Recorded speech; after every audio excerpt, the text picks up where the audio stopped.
When you're matching up against a team like this that you may see further down the road, how much kind of goes into putting things on tape and video and kind of getting a sense for what works and what doesn't? Yeah, zero when it comes to Western Conference teams. I mean, there's a lot that has to go right for people to get to that. So hopefully we're in that situation, but tonight it's really what we got to do to win. Joe, know he's available tonight, but how'd Jalen make out? I know he wanted to get the hand looked at back in Boston. He's good. Yeah, feels good. He's ready to play. And there's a report Charles could be up for the Charlotte job this summer. What has he brought to Boston, and what do you think is like the biggest benefit to have had him on the staff this year? And he's brought championship perspective. He's worked for a coach for a long, long time. That's really, really good.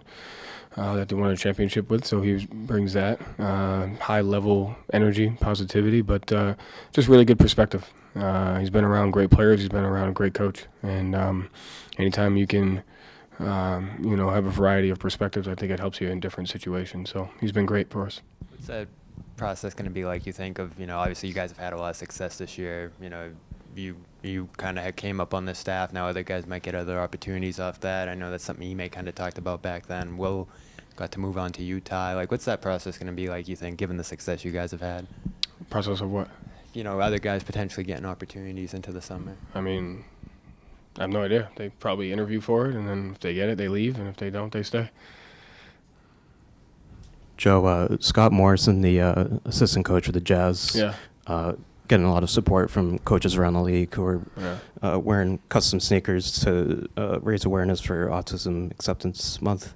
And I believe you're one of those coaches wearing the custom sneakers. Mm-hmm. What's your relationship like with Scott, and what does it mean to kind of support him in that initiative? Relationship with Scott's love-hate. Relationship with his son is love.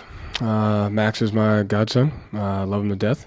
Grateful that Scott gave me that opportunity to be in his life, and it's a great day to kind of honor him and support him and support people that have autism. And just like anything else, it's one of those things where it's about the people, but it's also you seeing the effect that it could have on families, marriages, and people. So you do the best you can to support it, but I'm happy to do that for Max today. What do you feel been your biggest areas of growth as a coach as compared to last year going into the playoffs? And do you feel there's been growth over the last year for you personally? I would hope so. I mean, I would hope there'd be growth. If I did this for 20 years, I hope every year I would be better than the year before, right? So I think anytime you have a framework, so you can compare things to last year from the standpoint of like, okay, this is a framework here. These are when the decisions were made. So you can just kind of pull from different situations.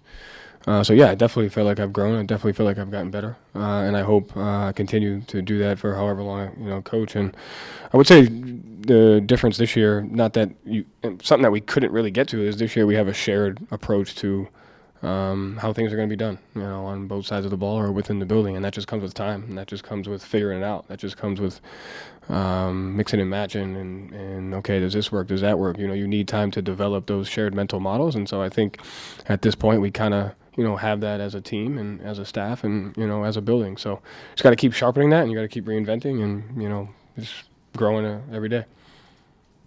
Joe, I know you don't obviously see OKC very often, but when you study this team, do you see hallmarks from them and their playing style under Coach Dagnall year after year after year? Yeah, I mean, look where they're at. So they clearly have gotten better. I think he's one of the best coaches in the league. I think they're well coached, and I think they do a great job attacking the right things on offense and defense. They dominate a lot of the analytical things, and their decision making is pretty impeccable throughout the game. So it's a test of those margins, it's a test of the analytics, and it's a test of the effort. And one of the best things they do is drive it and put a ton of pressure on your individual defense.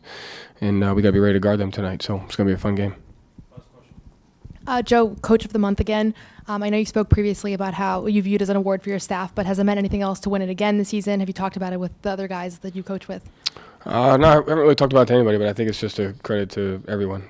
You don't get it if the players don't win, and the staff are the ones putting together the game plan and the communication of how we're executing. So I think it starts with the players, goes to the staff, and we kind of all reap those benefits. So I think it's important that you were just in that environment of knowing that you can only be good as the people around you.